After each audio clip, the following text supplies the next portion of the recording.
Hello, everybody. Well, I'm sitting here in my room, got me some hot chocolate. hmm Good stuff. So, I'm going to present a sensitive topic, and I don't normally post, videos on sensitive topics, but I'm going to do it today. I've had a lot of people I've been talking to recently discussing individuals in fraternities and sororities.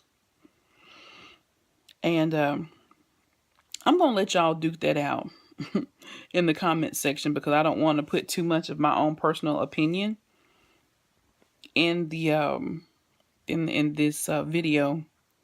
But one major thing, one major issue that has come up in my discussions with people, one major issue is that the people who come into various organizations have a tendency to change as individuals, whether it be for the better or for the worse. So, I will let you know. I'm talking about Masonic organizations, Greek letter organizations, and military. When I say that, I mention those three because there are a lot of people who say they've learned, about sisterhood and brotherhood in these organizations. And, they've gained a sense of camaraderie. And some people would dare to call the United States Army, or should I say the United States military, a type of fraternity. You know, even though Freemasonry has been around long before the United States military was actually established, um, a lot of people consider it to be a very large fraternity. So people are saying that when certain individuals who have never been a part of anything join these organizations, they have a tendency to change. Now, um, first they change because they're trying to live up to various stereotypes that come with being members of the different organizations. And some of them change, in a sociable way where they may not have been introverts. They may have been introverts before, but now they're extroverts. They may have been very committed to being monogamous and being in monogamous relationships, but when they become members of these various organizations, they get a little wild. And, people who would have normally just stayed home and relaxed are now out partying, having a good time. I've even heard in the military, folks who have never smoked or drank before. Is it smoked? And people who have never smoked or drank, get into the military and learn how to do those things. Same thing with sororities and fraternities. So, I'm all for if you're a good person and you feel like you have a lot to offer an organization and, a lot of positive things to offer your organization, then hey, that's wonderful.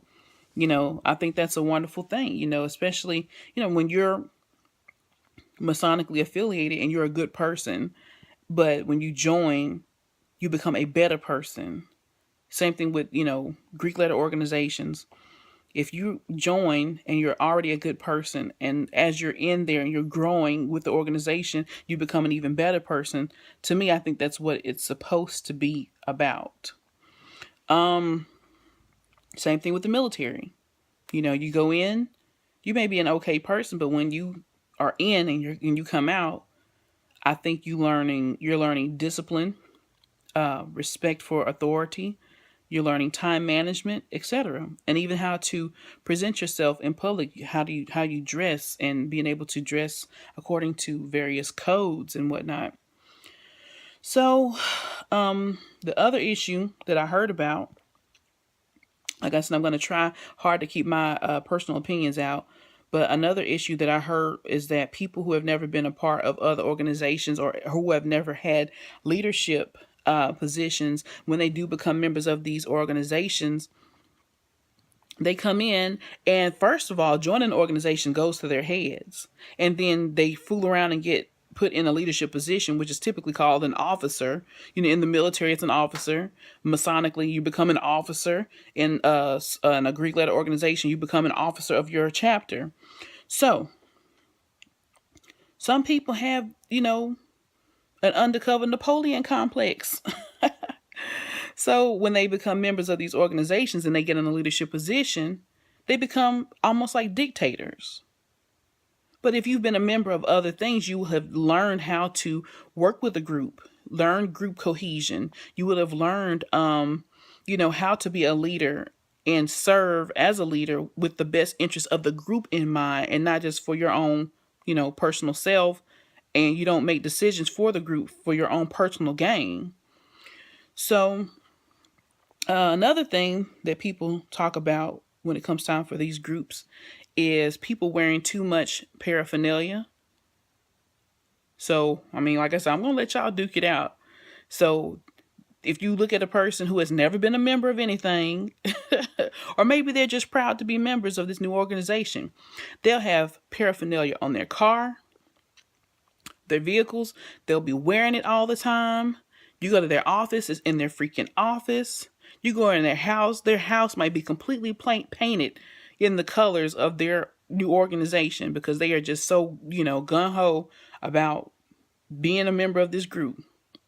Even when you have conversations with some of these individuals, every other word that comes out of their mouth has something to do with their group. Some people cannot have a basic conversation with you about life without making some reference to their group. This is especially true for people who are in the military.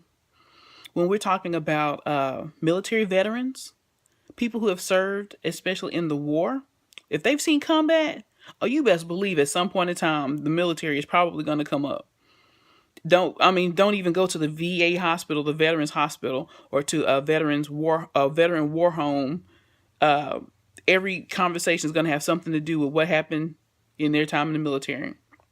So, yeah. You got some people, like I said, who come in and they're brand new. Some people call them neophytes. And they have just come off the line, as we say, and they're brand new coming into their organization. So they have just finished the initiation process and they have a lot of new information in their brains.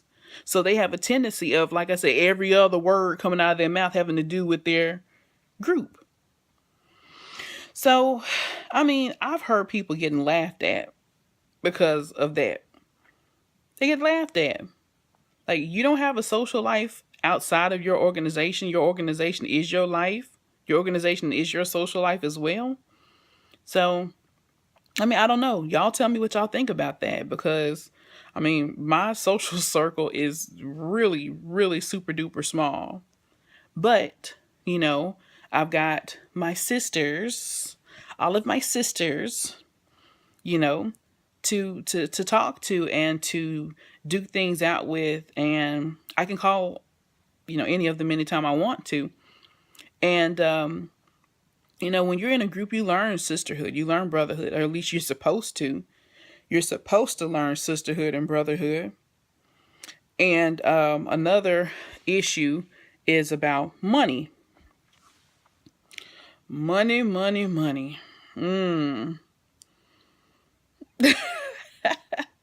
That some of these organizations only exist to get money and that there's no real reason or meaning for them being in existence. Something else I heard.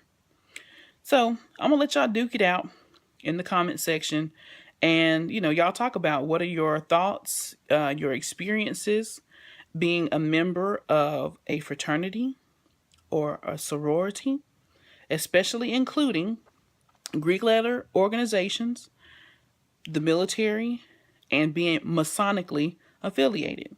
Okay? So, y'all take it easy. Peace.